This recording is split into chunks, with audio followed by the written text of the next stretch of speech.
Um, the idea about this company started about late 2008 when I read or heard about a little news story.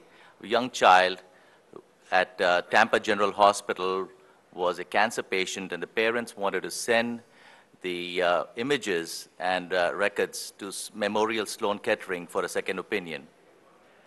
So they put the HIPAA-compliant way was to put everything in a Federal Express envelope and shipped it out. And I read a comment from the doctor at the oncologist at Sloan saying, "I wish I had this information about a day or two earlier.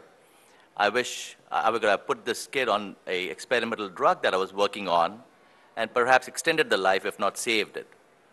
So that kind of hit a nerve. I had just sold my last company to IBM in 2006, and I was looking to do something kind of noble, and this was an idea that kind of struck my heart.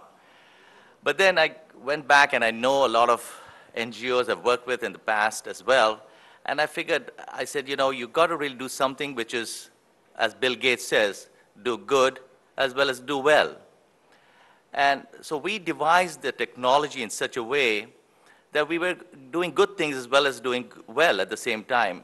So we figured out a way of essentially using the same technology which goes into telemedicine, telehealth, or whatever have you, and at the same time help us with our financial model, and just take a few minutes of your time to tell you exactly what we do in order to achieve that.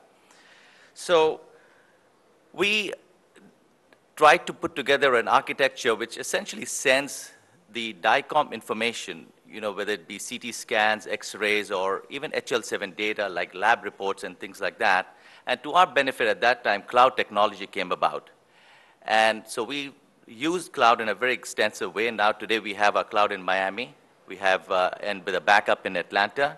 We have one here in Bombay.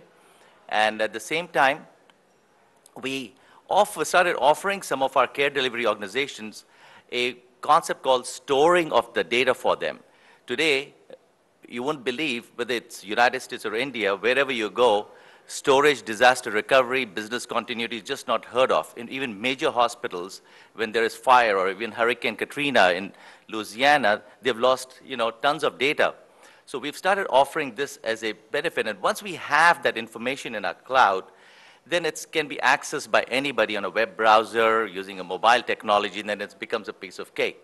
So our financial model really revolves around offering storage, disaster recovery, business continuity, and at the same time using a cloud-based mobile technology. So that's how we solve this puzzle of doing well and doing good. So having said that, we have a store product. If someone says, hey, you know, we don't want any of your products, we just want only storage. And we do have customers in the United States as well as in India. He says, you know, just give us storage. We don't want to have any storage on site, just store in the cloud for us, and we do that for a fee. Then we can give them access, whether it be mobile access, whether it be access on PCs, computers, wherever it is. And then obviously they can share that information at any given point in time, whenever they want to, whether it be for a second opinion, or, you know, patient accesses, or referring physicians, or whoever wants to access that information. So essentially, the physicians benefit out of our technology. Then, you know, you have cases where there is a trauma transfer. We hear about that, where you have people just going into emergency wards and just going in, landing up into a trauma center for no reason, and they find out from the CT scan, and doctors say, hey, I wish I had read the CT before. I would not have transferred this patient from the community hospital to the trauma center. And they occupy a bed for no reason. And so we are able to essentially help reduce the load on these trauma centers. Then patients, they can get their own records, their own information. It's nicely collated, kept there. Then the IT departments benefit a great deal as well, because we have greater efficiencies. A lot of our clients now, like imaging centers and hospitals the world over, they don't make any more CDs. They don't really fax the reports anymore. There's no more mailing of these reports. It's all done electronically. So to give you an example, one of our larger customers, they have 50 radiology imaging centers in the United States, one of the larger ones. And we have eliminated all production of CDs and all faxing whatsoever. So today, if you go up there, electronically, the patient gets referred to the imaging center. the image is taken, and before even the patient goes home, the doctor gets a ping on his cell phone, iPhone, whether it be in golf course or at a party or wherever, saying the patient does have a problem. So the doctor picks up the phone, calls the patient and says, you better go to the hospital immediately, or there's nothing wrong with you, have a beer. So we support all devices, be it the iPhone, the iPads, the Blackberries, the Android devices, any smartphones, they all use our technology. I mean, we can easily display it. Then we have quite a few successful implementations the world over. As I mentioned to you, the diagnostic imaging centers, they're using that today, and their usage rate actually is growing. When we started actually with them, with the referring physicians, they used to be getting these reports about a day later, 24 hours later, images maybe 2-3 days later. Today, if they don't get that within 10 minutes, okay, then there's a call to our service center. So that's how, now they're kind of just so used to this technology. And we kind of like that because we are sort of creating, we've identified a need and we are creating a demand for them.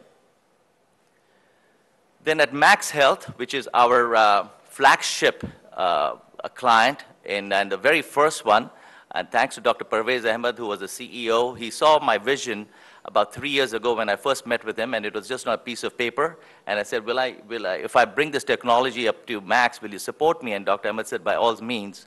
And he lived up to his word. And today we have about 250 to 300 physicians using our technology at Max. Then we have moved on to different areas. With our partners, Heal Pros, we are doing teleophthalmology. As you know, Anand here knows about the diabetic rates in India as well as in the United States. In the US, we have about 10-11% diabetes. And there's a vision loss as well. And a number of these patients who go to these primary care physicians do not go for a vision check, for an eye check, and they do get a vision loss.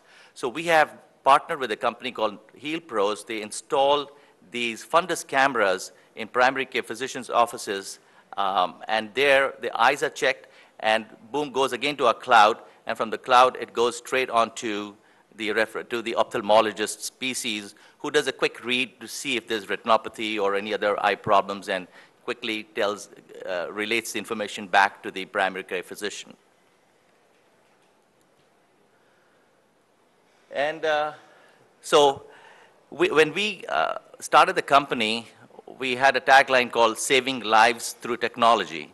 And I guess, with the grace of God, we did get a good bit amount of coverage at the CTO Forum magazine recently, where a young patient in the middle of the night at Max had a problem, and there was a surgery to be performed, and the surgeon refused to operate without this particular radiologist giving an opinion, who was about 4 hours away.